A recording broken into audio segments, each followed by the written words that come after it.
Hello बच्चों, let's see this question and here this question say which of the following is jointly owned by the private and public sector। Question आपसे बोल रहा है कि कौन सा वो फैक्ट्री है या कौन सा वो सेक्टर है जो प्राइवेट और पब्लिक दोनों ही सेक्टर के द्वारा ओन किया जाता है। ऑप्शन आपके यहाँ पर दिए हुए हैं बजाज ऑटो लिमिटेड, टिस्को, भेल या फिर ऑयल इंडिया लिमिटेड। इन चारों में से वो कौन सा ऐसा सेक्टर है या वो कौन सा ऐसा फर्म है जो कि जॉइंटली पब्लिक और प्राइवेट सेक्टर के द्वारा ओन किया जाता है। यहाँ पे क्वेश्चन का की कॉन्सेप्ट है जॉइंट सेक्टर इंडस्ट्री, क्योंकि जॉइंट सेक्टर इंडस्ट्री की बात करेंगे हम।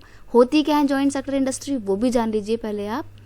विच are jointly run by the state and the individual और अ ग्रुप ऑफ इंडिविजुअल, यानी कि ऐसी इंडस्ट्री जिसमें कुछ परसेंट शेयर प्राइवेट के होते हैं और कुछ शेयर गवर्नमेंट के होते हैं, और गवर्नमेंट यानी कि पब्लिक और प्राइवेट इंडिविजुअल दोनों मिलकर ही उस फर्म को चला रहे होते हैं, उस फैक्ट्री को ओन कर रहे होते हैं, उसमें काम कर रहे होते हैं, उसे बोलते हैं जॉइंट सेक्टर इंडस्ट्री। अब हम वन बाय वन आपकी बात करेंगे सबकी।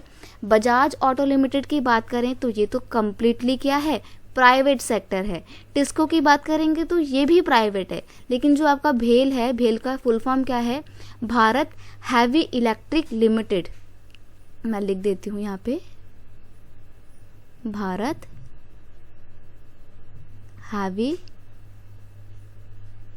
Electric limited. और ये इलेक्ट्रिक नहीं, इलेक्ट्रिकल्स है, ठीक है, इलेक्ट्रिकल। तो भारत हैवी इलेक्ट्रिकल लिमिटेड जो है ये कैसा है, ये एक गवर्नमेंट के द्वारा रन किए जाने वाला फर्म है, यानी कि ये पब्लिक सेक्टर है।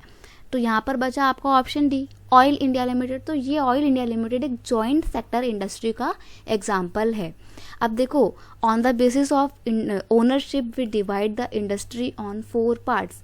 ओनरशिप के बेस पे यानी कि मालिकाना हक के आधार पे कौन उसको ओन करता है, ऑपरेट करता है, उसके बेस पे हम ना फैक्ट्री को या फर्म को 3 पार्ट्स में डिवाइड करते हैं। एक होता है आपका पब्लिक सेक्टर जिसको गवर्नमेंट रेगुलेट करती है और ओनर होती है उसकी।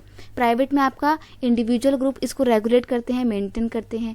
जॉइंट सेक्टर भी आपने देखा जो प्राइवेट और पब्लिक सेक्टर दोनों मिलकर चलाते हैं। और कॉर्पोरेट सेक्टर थोड़ा अलग ही होता है। इसमें क्या होता है, इसमें जो भी लोग काम कर रहे होते हैं ना उस प्रोडक्शन फर्म में या इंडस्ट्री में, वो सभी मिलकर अपना पैसा लगाते हैं, सभी उसके मिलकर मालिक होते हैं, और जो भी उनको प्रॉफिट होता है वो आपस में डिस्ट्रीब्यूट कर लेते हैं। तो जैसे आपने सेल्फ हेल्प ग्रुप का कॉन्सेप्ट पढ़ा होगा, सिमिलरली कुछ हद तक जो आपका कॉर्पोरेट सेक्टर है वो वैसा ही है, क्योंकि ये भी ज़्यादातर बोल रही हूँ मैं, हमेशा नहीं बोल रही, ज़्यादातर ये भी ना स्मॉल स्केल के लोग जो होते हैं, जो जिनका स्टैंडर्ड बहुत ज़्यादा हाई नहीं होता है, नॉर्मल फैमिली से संबंध रखते हैं, वो लोग अपना एक ग्रुप बनाते हैं, अपना कोई छोटा मोटा बिजनेस स्टार्ट करते हैं। तो वो कॉर्पोरेट इंडस्ट्री का एग्जाम्पल हो जाता है, या कॉर्पोरेट सोसाइटी, कॉर्पोरेट सेक्टर आप उसको बोल सकते हैं।